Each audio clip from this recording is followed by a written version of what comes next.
Ons gaan nou aan na die volgende hoofstuk in die boek, wat gaan oor wat is die verskil tussen verdrukking en die toorn van God.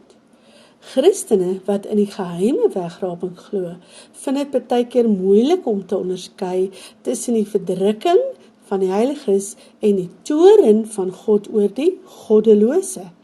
Hulle is geneig om teen die term toorn van God vas te kyk en dan sodoende die rede vir die groot verdrukking heeltemal mis te verstaan.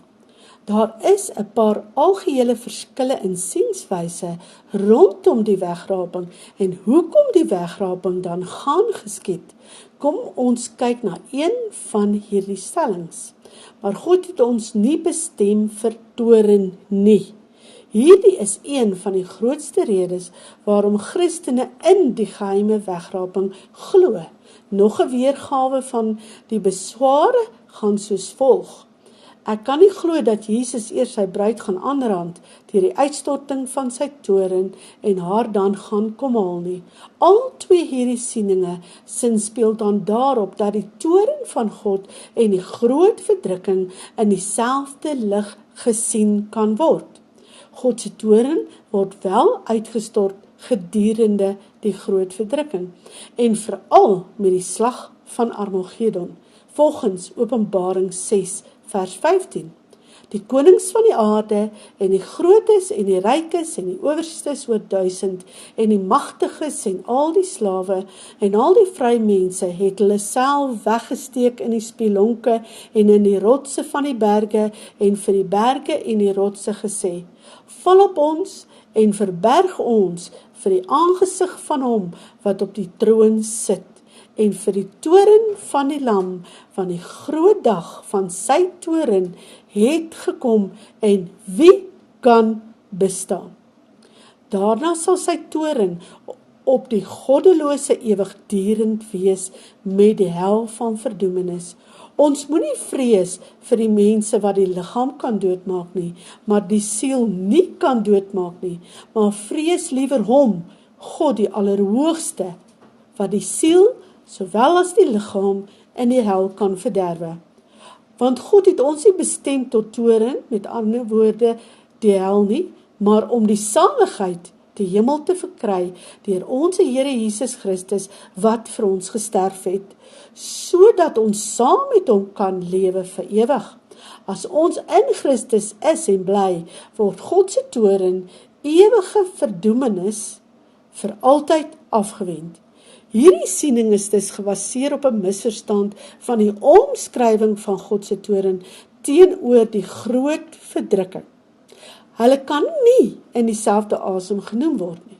Die heiliges van God, sy kinders, is beslis nie vir sy toorn bestem nie. Nie in hierdie lewe nie en ook nie na die afsterwe van 'n Christen nie. Dit word duidelik in die bogenoemde skrif gestel soos ek gelees het. Hoekom word hierdie tydgleef dan aan die einde van die wêreld, die groot verdrukking, nie die groot toorn van God genoem nie? Dink bietjie hieroor na. Dis die groot verdrukking en nie die groot toorn van God nie. Let tog op dat Jesus self die redes gee vir die verdrukking en vervolging, waardeur Christene op einde van dae sal moet gaan. En nêrens in die woord waar verdrukking van Christene ter sprake kom, is 'n wegraping as uitkoms deur Jesus Christus beloof nie. Matteus 5:10 sê, salig is die wat vervolg word ter wille van die geregtigheid, want aan hulle behoort die koninkryk van die hemele. Salig is ons dus, as ons vervolg word. Matteus 13:21, maar hy het geen wortel in homself nie. Hy is net vir 'n tyd, en as daar verdrukking en vervolging kom ter wille van die woord, struikel hy dadelik. Dit is die gelykenis oor die saaier wat die saad saai. Lukas 6:22, salig is julle wanneer die mense julle haat en wanneer julle verstoot en beledig en julle naam weggegooi soos iets wat sleg is, ter wille van die seun van die mens. Christene sal veral gedurende die groot verdrukking vervolg word, omdat hulle in die woord van God glo en Jesus as hulle verlosser aangeneem het en hom alleen volg en nie omdat hulle die geheime wegraping gemis het nie. Kyk na die volgende aanhalings van die verdrukking in die woord. Sien jy dalk enige beloftes dat ons daaruit gered sal word deur die tussenkoms van 'n sogenaamde geheime wegraping? Wie sal ons skei van die liefde van Christus? Luister mooi wat sê Paulus. Verdrukking of benoudheid of vervolging of honger of naaktheid of gevaar of swaard, wat ons troos in al ons verdrukkinge, wees geduldig in die verdrukkinge. Julle moenie moedeloos word by my verdrukkinge nie, al die skriffies gaan oor verdrukking, kom ons gaan voort. Vanweë julle volharding en geloof onder al julle vervolginge en die verdrukkinge wat julle verduur. Aangesien dit reg is by God om aan die wat julle verdruk, verdrukking te vergelde. Dink u nie dit is wat juis in die groot verdrukking met die einde van Armagedon gebeur nie? Vrees dus vir niks wat julle sal ly nie, sê die woord. Ons moet deur baie verdrukkinge in die koninkryk van God ingaan. Ons het julle vooruit gesê dat ons verdruk sou word. Baie skrifte, nee. Ek het nou nie gesê waar almal staan nie, maar u kan hulle self gaan opsoek as u sou wou.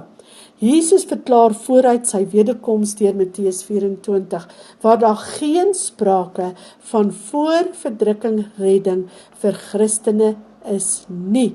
Hoor wat sê Johannes 6 vers 60. En baie van sy disippels het gesê toe hulle dit hoor, hierdie woord is hard, wie kan daarna luister? En Jesus het in homself geweet dat sy disippels hieroor memoreer. Hy sê vir hulle, is dit julle tot 'n aanstoot? Lang vooruit verduidelik Jesus breedvoerig sy wederkoms aan ons, sodat ons juis nie aanstoot aan hom sal neem, wanneer mense die woord verdraai en verander om hulle te pas nie. Wanneer hy dan nie sy opwagting maak, soos geglo word voor die verdrukking nie, neem dan aanstoot aan die mense wat jy so geleer het. Let op wat Paulus se gesindheid teenoor verdrukkinge, waardeur hy vir Jesus moet gaan. Luister na 2 Korintiërs 7 vers 4. Ek loop oor van blydskap in al ons verdrukkinge, waaruit niemand hom verlos het nie. Baie Christene loop huidiglik oor van blydskap oor die groot uitkoms wat hulle dink voor die groot verdrukking gaan plaasvind, maar wat volgens die woord nie gaan gebeur nie. Paulus sê die volgende oor verdrukking, sodat niemand verontrus mag word onder hierdie verdrukkinge nie, want julle weet self dat ons hiervoor bestem is, want ook toe ons by julle was, het ons julle dit vooruit gesê, dat ons verdruk sou word. Ons wat deel vorm van die liggaam van Christus, net soos in Paulus se tyd is dis bestem vir verdrukkinge, wat die groot verdrukking insluit, of dit dan geestelik of fisies is. Een ding is seker, as jy in die pre-trib rapture glo, sal jy nie voorberei wees vir die groot verdrukking wat verseker gaan plaasvind nie. Ons moet begin om onsself geestelik voor te berei vir verdrukking, terwyl dit nog dag is, van die middernaguur kom verseker. Ek is seker daarvan dat niemand van ons deur hierdie tyd van benoudheid en vervolging wil gaan nie, maar almal wat hulle self ware Christene noem, moet weet dat hulle bestem is vir verdrukking in een of ander vorm. As ons nog die lewe behou teen daardie tyd, sal ons geen ander keuse hê nie. Die enigste manier hoe ons al hierdie dinge moontlik kan ontsnap, is wanneer ons te sterwe kom in hierdie lewe op aarde, voor die groot verdrukking begin. Ek het al reeds genoem, dat alhoewel Christene nie bestem is vir die toorn van God nie, ons onder die toorn van Satan in die groot verdrukking sal ly. Het u gehoor wat ek vir u lees? Alhoewel Christene nie bestem is vir die toorn van God nie, ons onder die toorn van Satan in die groot verdrukking sal ly. Die groot verdrukking is dus Satan se wraak teenoor alle Christene en Jode in hierdie wêreld. Kom ons kyk weer na Openbaring 12. Weet die bewoners van die aarde en die see, want die duiwel het na hulle neergedaal met groot woede, omdat hy weet dat sy tyd min is. En toe die draak sien dat hy neergewerp is op aarde, het hy die vrou vervolg. En die draak was vertoorn op die vrou, en hy het weggegaan om oorlog te voer teenoor haar ander nakomelinge, wat die gebooie van God bewaar, en die getuienis van Jesus Christus hou. Die Bybel leer ons dat die Satan en sy trawante is wat die volgelinge van Christus vervolg. Deur al die eeue heen gebruik hy mense om sy doel te bereik.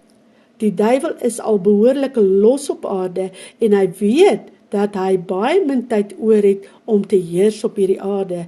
Daarom gaan hy meer intens die Christene vervolg wat in gehoorsaamheid aan die woord van God wandel. Maar uiteindelik sal hulle hom oorwin deur die bloed van die lam en die woord van hulle getuienis. Die groot verdrukking gaan dus plaasvind as gevolg van die toorn van Satan en is gemik teen die volgelinge van Jesus Christus. En dit is nie die toorn van God waaronder ons as Christene sal ly nie, want ons is nie bestem daarvoor nie. Ons moet dus onderskei maak tussen Christene wat verdruk gaan word in die groot verdrukking en die toorn van God wat op die goddelose uitgestort sal word. Die toorn van God sluit veral die uitstorting van die 7 laaste pla en die slag van Armagedon in. Ek, Johannes, het 'n ander teken in die hemel gesien, groot en wonderlik, 7 engele met die 7 laaste pla, want daarmee is die grimmigheid van God voltooid. Die Christene sal deur die groot verdrukking gaan, maar sal nie ly onder die toorn van God nie. Ons sien 'n voorbeeld hiervan in die verhaal van die Egiptenare en die volk Israel in Moses se tyd. Die wederkoms sal plaasvind by die opening van die 7de seël, die blaas van die 7de bassein en die uitstorting van die 7de skaal in Openbaring. Die seëls, basseine en skale eindig almal by die slag van Armagedon. God sal die skeiding van die goddelose en die regverdige begin wanneer die groot verdrukking tot 'n einde gekom het. God is van plan om 2 aparte oeste op die aarde af te haal. Hy sal eers die heilige oes, wat genoem word die koringoes, afhaal. Dit gebeur saam met die opstanding van die wat in Christus gesterf het. Daarna sal hy die goddelose mense oes, genaamd die druiweoes van sy toorn. Joël sê, steek die stekel in, want die oes is ryp. Kom trap, want die parskuit is vol en die kuipe loop oor, want die boosheid is groot. Beide van hierdie oeste word op ongeveer dieselfde tyd afgehaal. Hiermee volstaan ons vereers. Met die volgende videoetjie gaan ons voort om na hierdie hoofstuk te luister wat gaan oor die groot verdrukking en die toorn van God. Ons gaan dan begin met die graan en die wynoes. Tot volgende keer. Totsiens.